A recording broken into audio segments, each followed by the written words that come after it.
ಸ್ನೇಹಿತರೆ ನಮಸ್ಕಾರ. ನಾನು ರವೀಂದ್ರ ಜೋಶಿ. ಇಷ್ಟು ಹೊಲಸು ರಾಜಕಾರಣವನ್ನು ಇತ್ತೀಚಿನ ದಿನಗಳಲ್ಲಿ ನಾನು ನೋಡಿಯೇ ಇರಲಿಲ್ಲ.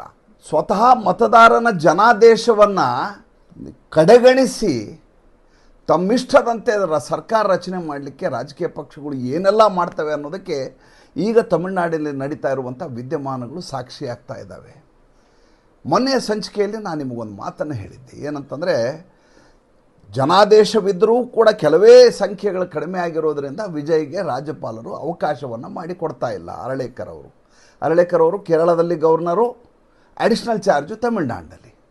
2 ಬಾರಿ ಈತನ TVK ಪಕ್ಷದಿಂದ ಪತ್ರವನ್ನು ಒಯ್ಯಲಾಗುತ್ತೆ. ಮೊದಲೇ ಸಲ ನೀವು ಪರ್ಸೆಂಟೇಜ್ ಆಫ್ ವೋಟ್ಸ್ ಹೇಳಿರೋದ್ರಿಂದ ನೀವು ಸಿಂಗಲ್ ಲಾರ್ಜೆಸ್ಟ್ ಮೆಜಾರಿಟಿ ಅಂತ ಪ್ರೂವ್ ಮಾಡಲಿಕ್ಕೆ ಆಗೋದಿಲ್ಲ ಅಂತ ವಾಪಸ್ ಕಳಿಸ್ತಾರೆ. 2ನೇ ಸಲ ಕಾಂಗ್ರೆಸ್ಸು ಷರತ್ತಿನೊಂದಿಗೆ ಬೆಂಬಲ ಘೋಷಿಸಿದ್ದಕ್ಕೆ ಇದು ಸಾಲದು ಅಂತ ವಾಪಸ್ ಕಳಿಸ್ತಾರೆ. ಅದಾದ ಮೇಲೆ ವಿಜಯನ ಬಣ ನೇರವಾಗಿ ದಿಲ್ಲಿಗೆ ಹಾರುತ್ತೆ. ಈ ಕಡೆ ತಮಿಳುನಾಡಿನಲ್ಲಿ ನೀವು ಬ್ಯಾಡ ಅಂತ ಯಾರನ್ನ ರಿಜೆಕ್ಟ್ ಮಾಡಲಾಗಿತ್ತೋ, ತಿರಸ್ಕರಿಸಲಾಗಿತ್ತೋ, ಬೀದಿಗೆ ತಳ್ಳಲಾಗಿತ್ತೋ ಅಂತ ADMK ಮತ್ತು DMK ಎರಡೂ ಒಟ್ಟಿಗೆ ಸೇರಿ ಸರ್ಕಾರವನ್ನು ರಚನೆ ಮಾಡುವಂಥ ಹರಸಾಹಸವನ್ನು, ದುಸ್ಸಾಹಸವನ್ನು ಮಾಡ್ತಾ ಇದ್ದಾವೆ. ಇದಕ್ಕಿಂತ ನಾಚಿಕೆಗೇಡಿನ ಸಂಗತಿ ಏನಾದರೂ ಇದ್ದರೆ ದಯವಿಟ್ಟು ನನಗೆ ತಿಳಿಸಿ. ಒಂದು ದುಷ್ಟ ಪಕ್ಷ DMK ಪಕ್ಷ, ಇನ್ನೊಂದು ನೀಚ ಪಕ್ಷ ADMK ಪಕ್ಷ. ಇವರಿಬ್ಬರನ್ನೂ ಕೂಡ ಮತದಾರ ತಿರಸ್ಕರಿಸಿದ್ದಾನೆ. ಆದರೆ ಇವರಿಬ್ಬರೂ ಸೇರಿ ಸರ್ಕಾರವನ್ನು ರಚನೆ ಮಾಡಬೇಕು ಅಂತ ನಿಂತಿದ್ದಾರೆ. ಇದು ಹೇಗಿದೆ ಅಂದರೆ, ಕರ್ನಾಟಕದಲ್ಲಿ ಕೋಮುವಾದಿ ಪಕ್ಷ BJPಯನ್ನು ಹೊರಗಿಡಬೇಕು ಅಂತ ಸೋನಿಯಾ ಗಾಂಧಿ ಅವರು ಕುಮಾರಸ್ವಾಮಿಯನ್ನು ಮುಖ್ಯಮಂತ್ರಿ ಮಾಡಲಿಕ್ಕೆ ಸಿದ್ದರಾಮಯ್ಯನನ್ನು ಕಳಿಸಿದ್ರಲ್ಲ, ಸಂಖ್ಯಾಬಲವೇ ಇಲ್ಲ. ಅದು ಪರಸ್ಪರ ಬದ್ಧ ವೈರಿಗಳಾದಂಥ ಸಿದ್ದರಾಮಯ್ಯ ಮತ್ತು ಕುಮಾರಸ್ವಾಮಿ ಪರಸ್ಪರ ಭೇಟಿಯಾಗಿ ಸರ್ಕಾರ ರಚನೆಗೆ ಮುಂದಾದ್ರಲ್ಲ, ಅದೇ ರೀತಿಯಾದಂಥ ವಿದ್ಯಮಾನ ಇವತ್ತು ತಮಿಳುನಾಡಿನಲ್ಲಿ ನಡೀತಾ ಇದೆ. ನಿಮಗೆ ಆಗಲೇ ಸಂಖ್ಯೆಗಳನ್ನು ಹೇಳಿದ್ದೇನೆ. 108 ಸಂಖ್ಯೆ TVK ಪಕ್ಷಕ್ಕಿದೆ. ಅದು ಒಂದು ಮೈನಸ್ ಆಗುತ್ತೆ, ಏಕೆಂದರೆ 2 ಕಡೆ ವಿಜಯ್ ಗೆದ್ದಿರೋದ್ರಿಂದ ಒಂದು ಸ್ಥಾನ ಕಡಿಮೆ ಆಗುತ್ತೆ. ಅಲ್ಲಿ ಮತ್ತೆ ಉಪಚುನಾವಣೆ ನಡೆಯುತ್ತೆ. ADMKಗೆ 47 ಸ್ಥಾನಗಳಿದ್ದಾವೆ, DMKಗೆ 59 ಸ್ಥಾನಗಳಿದ್ದಾವೆ. ಎರಡೂ ಸೇರಿದರೆ 106 ಆಗುತ್ತೆ. ಬೇಕಾಗುವಂಥ ನಂಬರ್ ಇವರಿಗೆ ಲಭ್ಯ ಆಗೋದಿಲ್ಲ. 234 ಸಂಖ್ಯೆ 118 ಆಗಬೇಕು. 118 ಆಗಬೇಕು ಅಂದರೆ ಇವು 106 ಇದೆ. ಉಳಿದ ಎಲ್ಲ ಪಕ್ಷಗಳನ್ನ ಸೇರಿಸಿದರೆ ಹೇಗೋ ಮಾಡಿ ಸರ್ಕಾರ ರಚನೆ ಮಾಡಬಹುದು. ಮೊದಲನೇದಾಗಿ ಇದು ಸ್ಥಿರವಾದ ಸರ್ಕಾರ ಇರುತ್ತಾ? ಖಂಡಿತವಾಗಿರೋದಿಲ್ಲ. ಎರಡನೇದ್ದು, ಇವರಿಗೆ ಮುಖ ಇದೆಯಾ ಸರ್ಕಾರ ರಚನೆ ಮಾಡಲಿಕ್ಕೆ? ಏಕೆಂದರೆ ಮತದಾರರೇ ರಿಜೆಕ್ಟ್ ಮಾಡಿದ್ದಾರೆ. ನೀವು ಏನೇ ಹೇಳಿ, ಯಾವುದೇ ರೀತಿಯಾದಂಥ ಆತ ವಿಜಯ್ ಇನ್ನಿಲ್ಲದ ಹಾಗೆ ಜನರಿಗೆ ಆಮಿಷಗಳನ್ನು ಒಡ್ಡಿರಬಹುದು. ಆದರೆ ಆತನಿಗೆ ಜನಾದೇಶ ಬಂದಿರುವುದನ್ನು ನೀವು ಒಪ್ಪಲೇಬೇಕು. ಆತ ಬಂಗಾರ ಕೊಡ್ತೇನೆ ಅಂತ ಹೇಳಿದ್ನೋ, ಬೆಳ್ಳಿ ಕೊಡ್ತೇನೆ ಅಂತ ಹೇಳಿದ್ನೋ, ತಾಮ್ರ ಕೊಡ್ತೇನೆ ಅಂತ ಹೇಳಿದ್ನೋ, ಜನ ಆತನಿಗೆ ಮತ ಹಾಕಿದ್ದಾರೆ.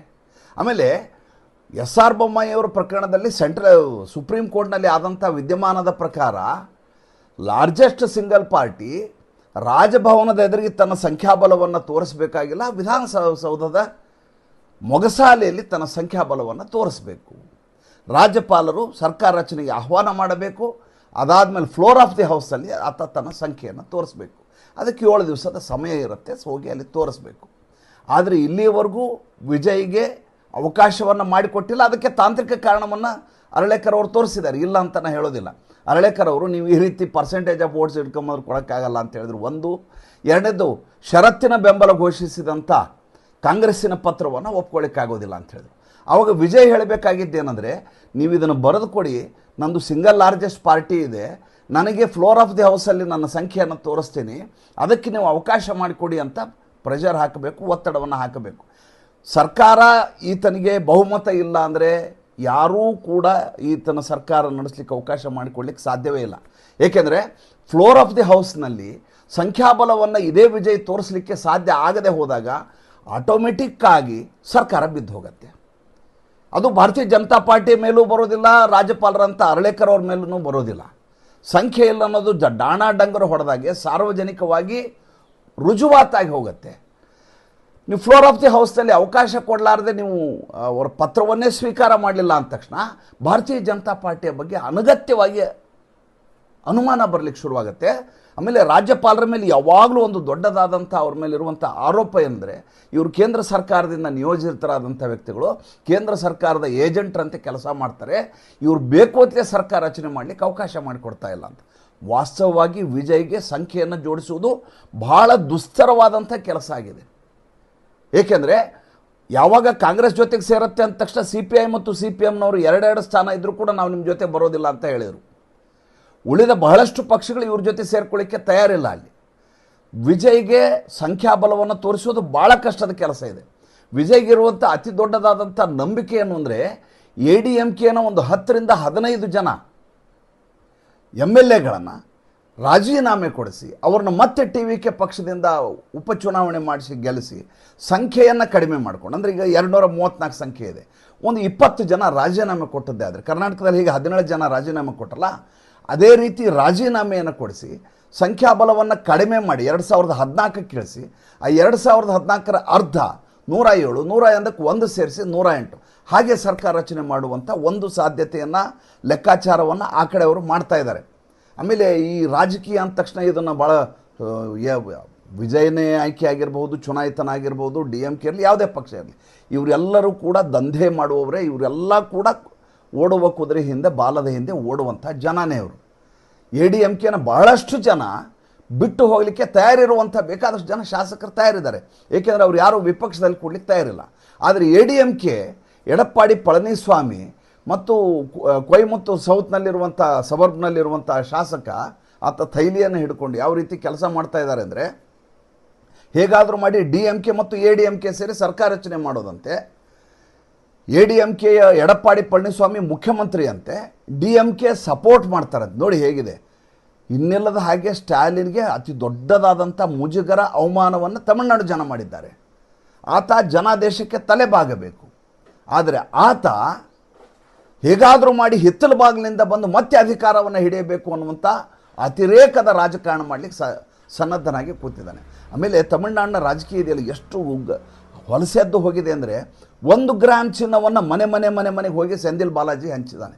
ಚುನಾವಣೆಯ ಕೊನೆಯ ಕ್ಷಣದಲ್ಲಿ ಕೊಯಮತ್ತೂರು ದಕ್ಷಿಣದಲ್ಲಿರುವಂಥ ಶಾಸಕ ಅಭ್ಯರ್ಥಿ ಫೋನ್ ಮಾಡ್ತಾನೆ ಚುನಾವಣಾಧಿಕಾರಿಗಳಿಗೆ, ನೋಡಿ ಸ್ವಾಮಿ ಇಲ್ಲಿ ಬಂಗಾರ ಹಂಚ್ತಾ ಇದ್ದಾರೆ ಅಂತ. 1 ಗ್ರಾಮ್ನ ಒಂದು ತುಣುಕನ್ನು ಎಲ್ಲರ ಮನೆಗಳಿಗೆ ಹಂಚ್ತಾರೆ. 8:15 ಆತ ಫೋನ್ ಮಾಡಿದರೆ 11:00ವರೆಗೆ ವಿಜಿಲೆನ್ಸ್ ಸ್ಕ್ವಾಡ್ ಬರುತ್ತೆ, ಎಲ್ಲಿ ಹಂಚಿದ್ದಾರೆ ನೋಡಿ. ಅಷ್ಟೊತ್ತಿಗೆ ಹಂಚಿದವ್ರು ಹೋಗಿರ್ತಾರೆ. ಒಂದೊಂದು ಮನೆಗೆ 10,000 15,000 ರೂಪಾಯಿ ಒಂದೊಂದು ಓಟಿಗೆ ಕೊಡಲಾಗಿದೆ. ಯಾರೀ ಸೆಂದಿಲ್ ಬಾಲಾಜಿ? ಸೆಂದಿಲ್ ಬಾಲಾಜಿ DMKಯ ಅತಿ ದೊಡ್ಡದಾದಂಥ ಮನಿ ಬಾಂಗರ್ ಅಂತ ದೊಡ್ಡ ಹೆಸರಿದೆ ಆತನಿಗೆ. ಜೈಲಿನಲ್ಲಿದ್ದಾಗಲೂ ಆತನನ್ನು ಮಂತ್ರಿಗಿರಿಯನ್ನು ಮುಂದುವರಿಸಿದ್ರು ಸ್ವತಃ ಇದೇ MK ಸ್ಟಾಲಿನ್. ಸ್ವತಃ ಛೀಮಾರಿ ಹಾಕಿ ಆತನನ್ನು ಮಂತ್ರಿ ಸ್ಥಾನದಿಂದ ಕೆಳಗಿಳಿಸಲಾಯಿತು. ಭ್ರಷ್ಟಾಚಾರದ ಆರೋಪದ ಮೇಲೆ ಎನ್ಫೋರ್ಸ್ಮೆಂಟ್ ಡೈರೆಕ್ಟರೇಟ್ ದಾಳಿಯಾಗಿ CBI ಕೇಸ್ಗಳಾಗಿ ಭ್ರಷ್ಟಾಚಾರದ ಅತಿರೇಕದ ಸಾದೃಶ್ಯ ಸ್ವರೂಪ ತಂದು ಜೈಲಿಗೆ ತಳ್ಳಲಾಗಿತ್ತು. ಆತ ಇದೇ ಕೊಯಮತ್ತೂರು ದಕ್ಷಿಣದಲ್ಲಿ ತಮಿಳುನಾಡಿನಲ್ಲಿ ಕೊಂಗನಾಡು ಅಂತ ಪ್ರದೇಶಕ್ಕಿರುವಂಥ ಹೆಸರು. ತಿರುಪುರು, ಕೊಯಮತ್ತೂರು ಇವೆಲ್ಲ ಇಂಡಸ್ಟ್ರಿಯಲ್ ಬೆಲ್ಟ್ 1, 2ನೇದು ಭಾಳ ದೊಡ್ಡ ಮಟ್ಟದ ದುಡ್ಡಿರುವಂಥ ಜಾಗಗಳು. ಅಲ್ಲಿ ಆತ ದುಡ್ಡನ್ನು ಹಂಚೋದಲ್ಲ, ಚಿನ್ನವನ್ನು ಹಂಚಿದ್ದಾನೆ. ಯಾವ ಮಟ್ಟಿನ ಭ್ರಷ್ಟಾಚಾರ ತಲೆದೋರ್ತಾ ಇದೆ ಅಲ್ಲಿ ಅಂದರೆ ನೀವು ನಂಬಲಿಕ್ಕೆ ಸಾಧ್ಯ ಇಲ್ಲ. ತಮಿಳುನಾಡಿನಲ್ಲಿ ಚುನಾವಣೆಯನ್ನು ಮಾಡಲಿಕ್ಕೆ ಒಬ್ಬ ಅಭ್ಯರ್ಥಿ, ಈಗ ವಿಜಯ್ ಗೆದ್ದಿದ್ದಾರೆ. ವಿಜಯ್ ಈಗ ತೊಗೊಂಡಿರುವಂಥ 108 ಸ್ಥಾನಗಳು ದುಡ್ಡು ಕೊಡಲಾರದೆ ಏನಾದರೂ ಆತ ಎಲೆಕ್ಟ್ ಆಗಲಿಕ್ಕೆ ಸಾಧ್ಯವೇ ಇಲ್ಲ. ಆತ ದುಡ್ಡನ್ನು ಹಂಚಿರಲೇಬೇಕು. ಆತನಿಗೆ ದುಡ್ಡು ಯಾರು ಕೊಟ್ಟಿದ್ದಾರೆ ಅನ್ನುವಂಥ ಹುಡುಕುವ ಕೆಲಸವೂ ನಡೀಲೇಬೇಕು. ಒಂದನೇದ್ದು. ಎರಡನೇದ್ದು, ಇದೇ ಸಂದರ್ಭದಲ್ಲಿ ಎಲ್ಲ ಕಾರ್ಯಕರ್ತರು ಕೂಡ ತಮ್ಮ 5 ವರ್ಷಗಳ ದುಡ್ಡನ್ನು ಮಾಡ್ಕೊಳ್ಳಿಕ್ಕೆ ಇನ್ನಿಲ್ಲದ ಹಾಗೆ ಪರದಾಡ್ತಾ ಇರ್ತಾರೆ. ಪೋಲಿಂಗ್ ಏಜೆಂಟ್ರಿಗೆ ದುಡ್ಡನ್ನು ಹಂಚಲೇಬೇಕು, ಬೂತ್ನಲ್ಲಿರುವವರಿಗೆ ದುಡ್ಡನ್ನು ಹಂಚಲೇಬೇಕು. ನೀವು ಎಷ್ಟೇ ಜನಪ್ರಿಯ ಆಗಿರಿ, ಸಿನಿಮಾ ಸ್ಟಾರ್ ಆಗಿರಿ, ಏನೇ ಆದರೂ ಕೂಡ ನೀವು ದುಡ್ಡಿಲ್ಲದೆ ರಾಜಕಾರಣ ಮಾಡಲಿಕ್ಕೆ ಅಲ್ಲಿ ಸಾಧ್ಯ ಇಲ್ಲ. ಈಗ ಆ ದುಡ್ಡಿನ ಆಟವನ್ನು ಇಟ್ಕೊಂಡು DMK ಮತ್ತು ADMKಗಳು ಆಟವನ್ನು ಆಡ್ತಾ ಇದ್ದಾವೆ. ಸರ್ಕಾರ ರಚನೆ ಮಾಡಬೇಕು ಅನ್ನುವಂಥ ಲೆಕ್ಕಾಚಾರ ಮಾಡ್ತಾ ಇದ್ದಾರೆ. ಇದರ ಮಧ್ಯೆ ಮತ್ತೊಂದು ಭಾಳ ದೊಡ್ಡ ಬೆಳವಣಿಗೆ ಆಗಿದೆ. ಅದೇನಪ್ಪ ಅಂದರೆ, ಇದ್ದಕ್ಕಿದ್ದ ಹಾಗೆ ರಜನಿಕಾಂತ್ ಅವರು ಸೋತಿರುವಂಥ ಸ್ಟಾಲಿನ್ ಅವರನ್ನು ಭೇಟಿಯಾಗಿದ್ದಾರೆ. ರಾಜಕೀಯದಿಂದ ಭಾಳ ದೂರ ಉಳಿದಿರುವಂಥ ರಜನಿಕಾಂತ್ ಎಂದೂ ಕೂಡ ಈ ಋಷವತ್ತುಗಳಿಗೆ ಇವರ ರಾಜಕಾರಣಕ್ಕೆ ಬಗ್ಗಿದಂಥ ಮನುಷ್ಯ ಅಲ್ಲ. ಇಲ್ಲದೆ ಹೋದರೆ ಯಾವತ್ತೋ ರಾಜಕಾರಣಕ್ಕೆ ರಜನಿಕಾಂತ್ ಬರುವ ಎಲ್ಲ ಸಾಧ್ಯತೆಗಳು ದಟ್ಟವಾಗಿದ್ದವು. ಆತನಿಗೆ ಒಂದು ಸ್ಪಷ್ಟವಾಗಿ ಗೊತ್ತಿತ್ತು, ತನ್ನ ಜನಪ್ರಿಯತೆಯ ತುದಿ ಇದ್ದಾಗ ರಾಜಕಾರಣಕ್ಕೆ ಬಂದು ಫೇಲ್ ಆದರೆ ತನ್ನ ಭವಿಷ್ಯವೇ ಮಂಕಾಗಿ ಹೋಗುತ್ತೆ ಅಂತ ತುಂಬ ಚೆನ್ನಾಗಿ ಗೊತ್ತಿರುವಂಥ ಮನುಷ್ಯ ರಜನಿಕಾಂತ್.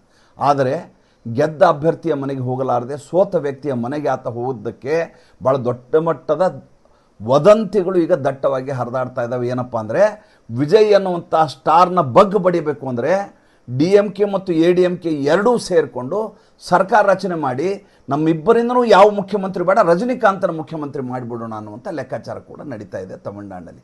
ನೀವು ಕೇಳಿದರೆ ಇದು ಯಾವುದೂ ನಂಬಲಿಕ್ಕೆ ಸಾಧ್ಯ ಇಲ್ಲ, ಆದರೆ ಎಲ್ಲವೂ ಕೂಡ ನಿಜ ಆಗಿರೋದ್ರಿಂದ ನಾನು ಖಚಿತವಾದಂಥ ಮಾಹಿತಿಯ ಮೇರೆಗೆ ಮಾಡ್ತಾ ಇರುವಂಥ ಸಂಚಿಕೆ ಇದು.